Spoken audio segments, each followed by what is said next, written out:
Hello everyone, this is Gary Tonicourt from morethanasnapshot.com. Today's video is about a new utility from Canon called the Canon EOS utility Canon EOS Webcam utility. And it's a new beta driver that's going to help use your Canon cameras as a webcam. Now, I just saw a video about this today. I just downloaded it and just installed it, and you're seeing me on it live now. So there shouldn't be any lag, and I should still be able to get autofocus, which is something that I couldn't do with my Canon SL2 without this software, unless I used something like Sparkomatic or Sparkocam, whatever there it is. But anyway, this software seems to work fine. You can tell me how you think the video looks in the comments or in the chat.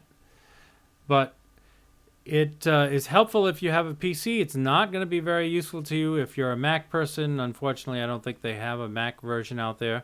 But let me just tell you a little bit about the installation. So you just go to Canon's website, and I'll try to put a link in the description where you can download it. You basically download the driver and install it. Start your computer, and after that, I tried to use it with Screencast-O-Matic, with OBS, with Meet, and it didn't work. I had all kinds of problems. And then I went and looked at one of the videos that talked about it, and I went through all the comments, and one tip that I saw was that you have to turn off the normal Canon EOS utility in your system tray before this will work. So that's what I did. I went in there, went into the system tray, turned off the Canon EOS utility, and then I tried this again, and it did work. So let me go over to my screen here, and I'll show you where I went. I came down into the system tray right here, and I found the icon for the EOS utility. And then it's not here right now because, like I said, I already shut it off. You just right-click on it, and then you exit out of it. And then you should be able to use this software with anything that you want.